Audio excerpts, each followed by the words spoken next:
আমাদের বাঁকুড়া জেলার দলদেড়িয়া গ্রামে এমন একটি মন্দির আছে যে মন্দিরটি আজ থেকে প্রায় 123 বছরের পুরনো। তো চলো এবার তোমাদের একটু মন্দিরের ভিতরে নিয়ে যাই। সত্যি এই মন্দিরের ভিতরে একটা শান্ত স্নিগ্ধ মনোরম পরিবেশ। আর মন্দিরটি হচ্ছে শ্রী শ্রী রাধা দামোদর মন্দির। আর আমরা যখন এই মন্দিরে গিয়েছিলাম ওই মন্দিরের সামনে কয়েকজন ঠাকুমা বসেছিল, তারাই আমাদের মন্দিরটা খুলে দিল দেখার জন্য। আর সামনে দেখতে পাচ্ছ শ্রী শ্রী রাধা দামোদর ঠাকুরের বিগ্রহ। আর এটিই হচ্ছে এই দলদেড়িয়া গ্রামের কুলদেবতা। 1050 বঙ্গাব্দে এই দলদেড়িয়া গ্রামে পণ্ডা বংশের পত্তন করেছিলেন সিদ্ধেশ্বর পণ্ডা। তারপরে এই দলদেড়িয়া গ্রাম প্রতিষ্ঠা হওয়ার পরে তৃতীয় পুরুষ দুইজন মিলে এই মন্দিরটি প্রতিষ্ঠা করেছিলেন। তাদের নাম হচ্ছে মহাদেব পণ্ডা ও ভোলানাথ পণ্ডা। তো বন্ধুরা, তোমরা কারা কারা আমার এই ভিডিওটি দলদেড়িয়া বা তার আশেপাশের গ্রাম থেকে দেখছো অবশ্যই কমেন্ট করে জানাও। আমার নামটা বলুন।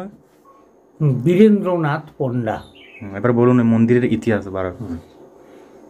মন্দিরে এই দলদেড়িয়া গ্রাম প্রতিষ্ঠা হওয়ার পর থেকে 1, 2, তৃতীয় পুরুষে 2 জন লোক এই ঠাকুরের প্রতিষ্ঠা করেন। তার একজনের নাম মহাদেব পণ্ডা, একজনের নাম হচ্ছে ভোলানাথ পণ্ডা। ওই দুজনে প্রতিষ্ঠা করেছিলেন। ওই দুজনে প্রতিষ্ঠা করেছেন এবং সেই অবধি আমরা এই পূজা দিয়ে আসছি। দলদেড়িয়া গ্রামের কুলদেবতা শ্রী শ্রী রাধা দামোদর জিউর শতবর্ষ পূর্তি অনুষ্ঠান 21শে ফাল্গুন 1412 বঙ্গাব্দ। এই অনুষ্ঠান উপলক্ষে গ্রামের পণ্ডা বংশের বংশ তালিকা সেকাল থেকে একাল প্রকাশ করা হলো।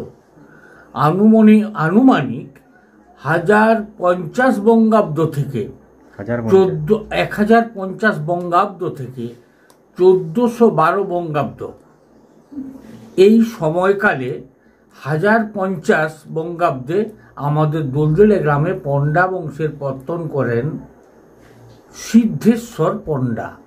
উনি পণ্ডা বংশের পত্তন করেছিলেন।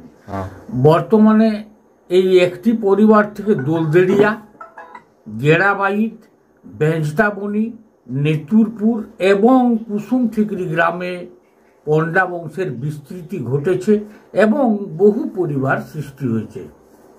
মন্দিরটা তৈরি হলো 1309 খ্রিস্টাব্দে। এই ঠাকুরের প্রতিষ্ঠা 1309 এবং 1412তে শতবর্ষ পূর্তি অনুষ্ঠান আমাদের হয়েছিল।